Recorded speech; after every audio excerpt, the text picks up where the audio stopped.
जाने गुरु मंत्र को गुप्त क्यों रखा जाता है।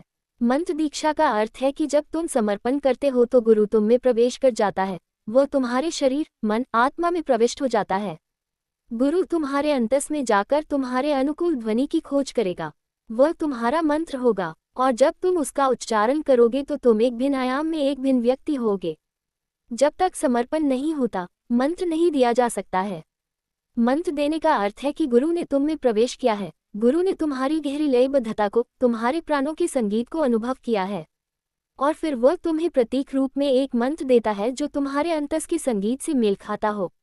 और जब तुम उस मंत्र का उच्चार करते हो तो तुम आंतरिक संगीत के जगत में प्रवेश कर जाते हो। तब आंतरिक लयबद्धता उपलब्ध होती है। मंत्र तो सिर्फ चाबी है और चाबी तब तक नहीं दी जा सकती जब तक ताले को न जान लिया जाए। मैं तुम्हें तभी चाबी दे सकता हूँ जब तुम्हारे ताले को समझ लूँ। चाबी तभी सार्थक है जब वह ताले को खोले। किसी भी चाबी से काम नहीं चलेगा। प्रत्येक आदमी विशेष धन का ताला है, उसके लिए विशेष धन की चाबी जरूरी है। यही कारण है कि मंत्रों को गुप्त रखा जाता है। अगर तुम अपना मंत्र किसी और को बताते हो तो वह उसका प्रयोग कर सकता है। यही कारण है कि लोगों को अपने अपने मंत्र गुप्त रखने चाहिए। उन्हें सार्वजनिक बनाना ठीक नहीं है।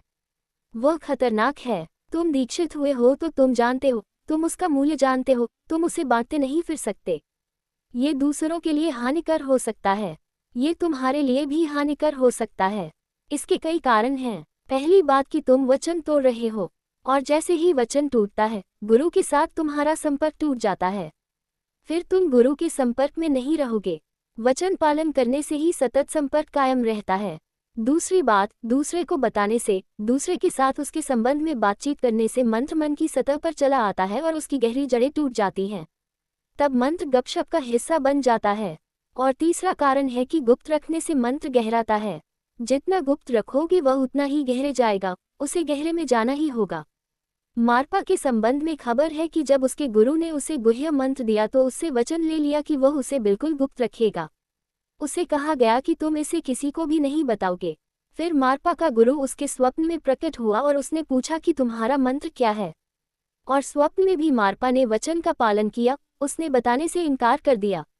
और कहा जाता है कि इस भय से कि कहीं स्वप्न में गुरु फिर प्रकट हो या किसी को भेजे और वह इतनी नींद में हो कि गुप्त मंत्र को प्रकट कर दे और वचन टूट जाए, मारपा ने बिल्कुल सोना ही छोड़ दिया। वह सोता ही नहीं था। ऐसे सोए बिना मारपा को 7-8 दिन हो गए थे। फिर जब उसके गुरु ने पूछा कि तुम सोते क्यों नहीं हो, मैं देखता हूँ कि तुमने सोना छोड़ दिया है, बात क्या है। मारपा ने गुरु से कहा, आप मेरे साथ चालबाजी कर रहे हैं। आपने स्वप्न में आकर मुझसे मेरा मंत्र पूछा था, मैं आपको भी नहीं बताने वाला हूँ। जब वचन दे दिया तो मैं उसका स्वप्न में भी पालन करूँगा। लेकिन फिर मैं डर गया। नींद में, कौन जाने, किसी दिन मैं भूल जा सकता हूँ। अगर तुम अपने वचन के प्रति इतने सावधान हो कि स्वप्न में भी उसका स्मरण रहता है तो उसका अर्थ है कि वह गहराई में उतर रहा है, वह अंतस में उतर रहा है, वह अंतरस्थ प्रदेश में प्रवेश कर रहा है। और वह जितनी गहराई को छुएगा वह उतना ही तुम्हारे लिए चाबी बनता जाएगा। क्योंकि ताला तो अंतरतम में है। किसी चीज के साथ भी प्रयोग करो, अगर तुम उसे गुप्त रख सके तो वह गहराई प्राप्त करेगा और अगर तुम उसे गुप्त न रख सके तो वह बाहर निकल आएगा। तुम क्यों कोई बात दूसरे से कहना चाहते हो? तुम क्यों बातें करते रहते हो? सच तो यह है कि जिस चीज को तुम कह देते हो उससे मुक्त हो जाते हो। एक बार तुमने किसी से कह दिया, तुम्हारा उससे छुटकारा हो जाता है। वह चीज बाहर निकल गई। मनोविश्लेषण का पूरा धंधा इसी पर खड़ा है। रोगी बोलता रहता है और मनोविश्लेषक सुनता रहता है। इससे रोगी को राहत मिलती है। वह अपनी समस्याओं के बारे में, अपने दुख के बारे में जितना ही बोलता है वह उनसे उतनी ही छुट्टी पा लेता है। और इसके ठीक विपरीत घटित होता है जब तुम किसी चीज को छिपा कर रखते हो, गुप्त रखते हो। इसीलिए तुम्हें कहा जाता है कि मंत्र को किसी से कभी मत कहो।